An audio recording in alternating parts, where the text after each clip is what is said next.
being able to articulate this. And I gotta put it out there to Lenny Sly, man. He Yeah. has a video thing about uke, becoming a good uke, mainly to learn how to escape from the technique being applied to you safely, right? And if you don't know how to flow, to move your body and everything, to get out of that safely, you're going to get hurt. And people have a lot of problems with this because they look at Aikido and think, that's a dance, right? That person's just going. No, man, that person is going through and being able to get out of that, where a person who's not trained would not be able to do that. And alluding to Steve's part, you're so right, man. When someone's taking you and beginning to slam you down, getting past that fear that's coming and just flowing with it is beyond a physical part of the training. It's becomes a mental, yeah. That's why I like Kaishiwaza, because you will be in a situation that you won't be able to get out of, and you better know how to move out of it and blend with it. That's why I think the importance of that. Very good. Let's move on, gang. The next one then is, do not all martial arts lead to the same path? No. No, I like it. No. Go for it, Aaron. They don't. So we've talked about this. We've touched on this in other podcasts, in other discussions. But there is, right off the top, there is within the context of Japanese martial arts, there's a division right down the middle, and that division right down the middle is this a path, a way to self-improvement, or is this a 100% martial technique designed to snap, break, destroy, what have you? And there is a clear line in if we study, and we've talked about it, and there's studies out, and I know that we're going to talk about it more here, but so right there's just within the context of Japanese martial arts, there's a difference. And Aikido is on the side of the do, the path. So we're walking the path. That's why we're talking spirituality. Well, right there, half of the martial arts in Japanese martial arts, you could argue, well, spirituality is really not a part of these arts. These arts are based on techniques only. It's only based on technique. The Do arts, you could argue, these are the arts where you're going to talk about spirituality. You're going to talk about self-improvement. You're going to talk about these things. Well, that's what the art is. It's a path. This is not new. This was separated right a century or more ago, if not further. When you had the breakout of judo, it's like there's, when we start thinking of structures and things like that, and it probably goes back further if we were to look at our history books. So very cool. Steve, go for it, buddy. I agree. But I've been to other Aikido dojos where it was absolutely zero spiritualism, and it was all hardcore, kill. It was Cobra Kai. Cobra Kai, yeah. There we go. Shoot the leg. Yeah, exactly. So, it can vary depending on the dojo, the sensei, and all that. Every dojo is different, overall. So we agree then that there is a distinct line that's saying, hey, not all dojos are going to give you this and everything. And I hear a lot, like as some karate people, especially Shotokan, some of my good friends are saying, my Shotokan is a do. They lead to the do part. What's kind of interesting is in the dojo, I have seen, where people have say, man, it's a do, I'm into that. And then the other part comes out and goes, yeah, someone came at me, man, I freaking nailed them and lays them out, You're kind of like, okay, all right. I would, that's a lead in to, if a person, we'll go a different path. Let's go ahead in the last topic. I apologize. So with all this that we have, I do want to tackle this part of the elephant. Is the spiritual part, as we have seen, does that, it seems to give people a license or permission that they don't really have to focus in on, getting good technique, being able to know how to throw a good punch. And we've discussed this in other podcasts. and I'm exploring that. Can this part of the art of Aikido be maybe a little bit of a problem in this area, defining that? In other words, I really, don't have to, like some dojos in Aikido, when they practice, it's very slow. You don't slam the person ever, never. You just do this soft thing. But that person is going with the attitude that, hey, my art is teaching me to protect myself and also the attacker. And what I'm proposing is that if you cannot protect yourself, how in the world are you going to protect the attacker? And is the spiritual aspect maybe a little problematic leading into that? I don't know if I articulate clearly, so we'll kick it around a little bit. Let's see, Steve, you go first. So basically, Levi, what the hell did he just say? so what you're saying, I think, is how do we train, and then as receiving an attack on the dojo versus receiving an attack on the street? Am I going to be this harmonizing spiritual person on the street? How you train in a dojo? How I'm going to react? So yeah, and that the person training the mindset. So the person training has the mindset that I'm training the Aikido, spiritual and everything, and my main goal in Aikido is that I'm able to protect the attacker and myself. And I'm using that reason I'm training like this very softly or ineffectively is because it's a spiritual path. That's all fine and everything, but how you train is how you're going to react on the street. So if you're training, still protecting your partner, but still being strong, and you got great center, balance, application, extension, then you're okay. But it depends. But I've been to dojos where it's all super key, super like you just described, and good luck on the streets. It ain't going to work. Well, I think we're talking about, spirituality, or we talk about martial applicability. Well, both, because you're taking right. the spiritualism. Right. I'm the spiritual guy. I'm protective of my uke, boom, boom.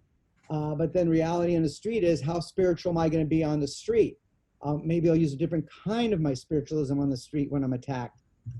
But is the spiritualism only in the dojo? No, these things aren't. I mean, sorry. Yeah, it's with us all the time. But at what degree do we continue that spiritualism of what Eugene just described, and how we translate into being a strong martial art, if you got me right? Yeah. So how we integrate that is an individual thing, and it's a dojo thing, an organizational thing. Can I put a little bit more in there when you go in there? A little bit more content. So we have dealt this in, I think, it's Aikido of self-defense. And in my mind, I see Aikido in two aspects. I see people who are coming to Aikido that it's almost like a kata. I'm not really worried about it being a self-defense. I'm not training for such a thing. And that's perfectly fine. That's great for them. Beautiful. And then you have the other aspect that says, I got all that, but I'm also learning to apply it on the street. Where I think the issue that arises, and maybe that's why I'm attacking the elephant here, is that if the person who thinks that they're just doing kata hasn't really worked this through based on the spiritual, but believes that they're going to be able to take care of that attacker on the street, that I think the mindset is off in that, using the spiritual to cover for not training correctly. Kick it around. I don't know if I say it good. Everybody out there too, maybe. Yeah. I have no clue what the hell you're talking about, right? That's what I just kind of said, Eugene. It's exactly what you just said right there. Go for it, Aaron. I was going to say, for whatever reason, we all have our own purpose or reason for training, right? So if our purpose for training is to develop self-defense, then we need to consider that when we're selecting a teacher, when we're selecting a school, and when we look at our own daily training. Likewise, if we're really looking for kata-based kind of more static sort of instruction we're really not worried about. We just want to kind of learn some stats. Again, teacher, and you know, you kind of pick your teacher and your path based on what your desires are.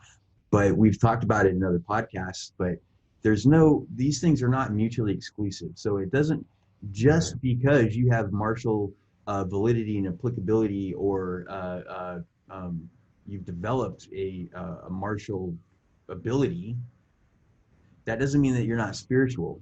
And just because you're spiritual doesn't mean that you're not martially applicable or developed. You know, so you know, the thing, as I see it, if I were to break it down, as martial artists, when we're going through our forms and we're taking, you know, our tests and our exams, and we're you know, we're in a structured martial arts organization, all that, those tests and those exams, those are the beginning. That's the beginning of you as an individual. That's not the actual achievement.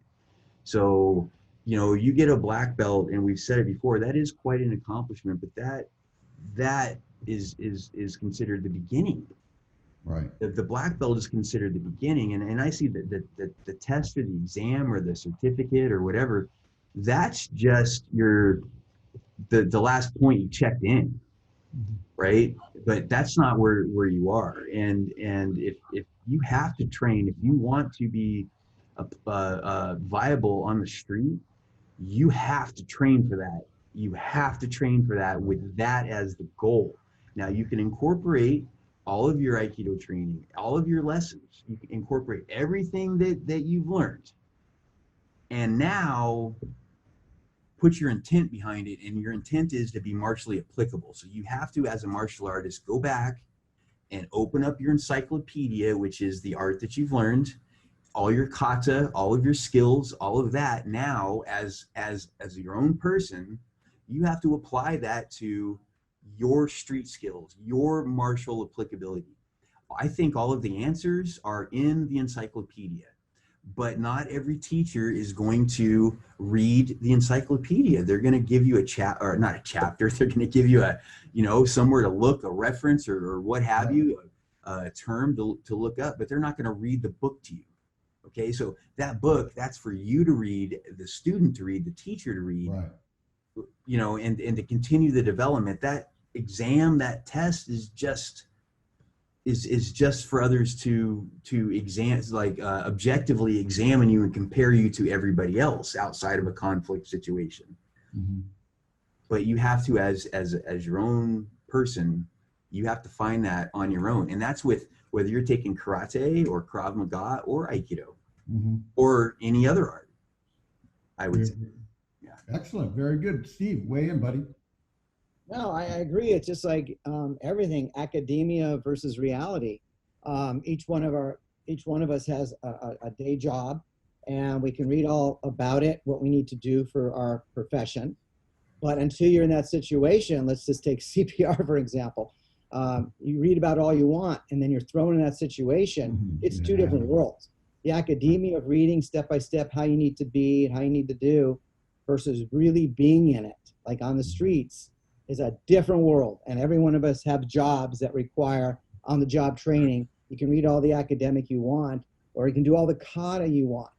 But to really apply that kata to real life situation is a whole different ballgame.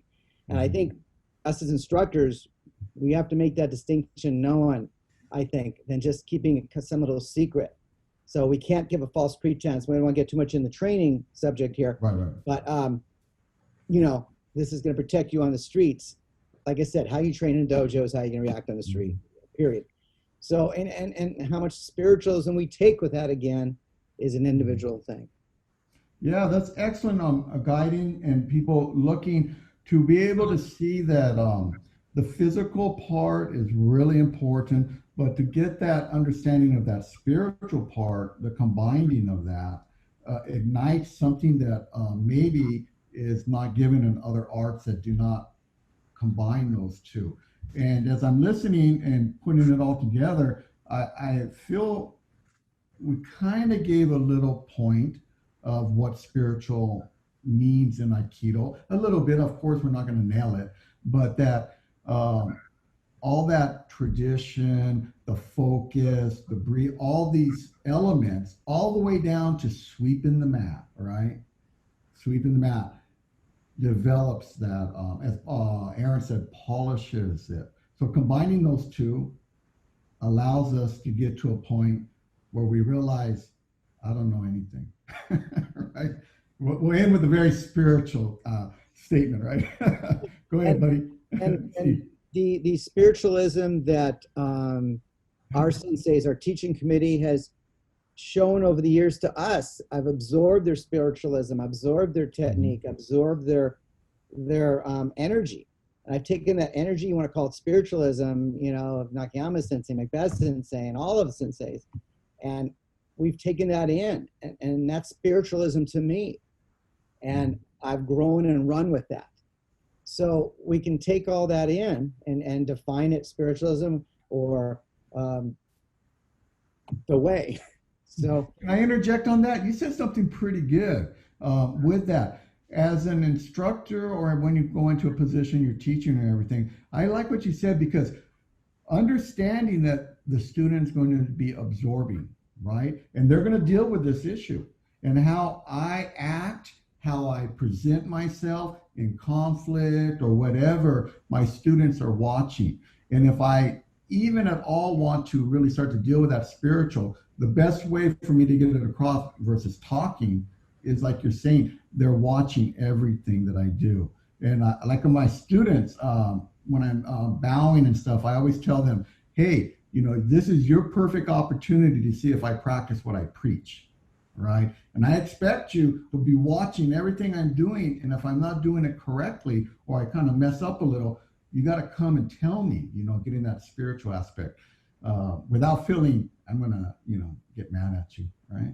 Yeah. Hey, you guys did awesome. I must admit, when I was doing my research, I was going down a different path, but I think the path that you guys laid out was really good. I think much better than what I was looking at.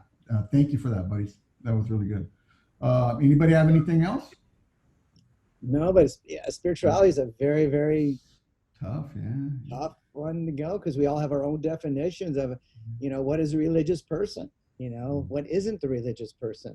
And a religious person may not be spiritual. Exactly. That's the thing. Yeah. So, it just be just procedural.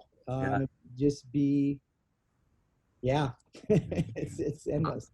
I can say I struggled a little bit as you know, I was developing my thoughts as we went through the discussion. So I didn't have a preconceived line of thought or discussion really. Good. So a lot of this, you know, it's just kind of as we were talking about it and bouncing ideas off of each other. So I appreciate it. You know, it's also like saying that, do you have to go to church or temple to pray, and then you're just spiritual, and then you walk out of the building, you're not spiritual anymore. You know, where's that? Just in the dojo? I mean, some people think it's just in the dojo spiritualism, but some people take it as a way of life, and I'm trying to do that. So it's not easy, but yeah. Don't worry, we're watching you close, man. We'll be sending you the emails. Hey, dude. No. Man above is watching me. Yeah. All right, guys. Excellent. I don't know if we made an impact on this, but everybody out there, you know, we greatly appreciate if you go in and comment on it and let us know if this is a topic that you'd like to dig a little bit deeper. We also would greatly appreciate it if you would hit the subscribe button. I want to give a shout out to a gentleman. He has a podcast. It's called Bear Independence. And he made a statement that I'm going to steal. I really like it. So I got to credit him this. He always talks about the subscribers that people haven't subscribed yet. He always talks about them as, hey, don't be looking over the top of the fence, you know, maybe, because that's creepy. Just come on in and hit the subscribe button. You know, come on in, the water's fine. So we'd appreciate that. Hit the like button, the notification. As you know, this helps the YouTube, I call it the YouTube monster algorithm, to get everything out there. So we greatly appreciate your time. And our next podcast that's coming up, I think you're really going to like. That's a teaser. So thank you for your time, senseis. Have a great day. Thank you, guys. Thank you so much for having me. Oh, we're all spiritual. I like it. Yes, that's right. Thank you so much. There you go. All right, take care. Take care.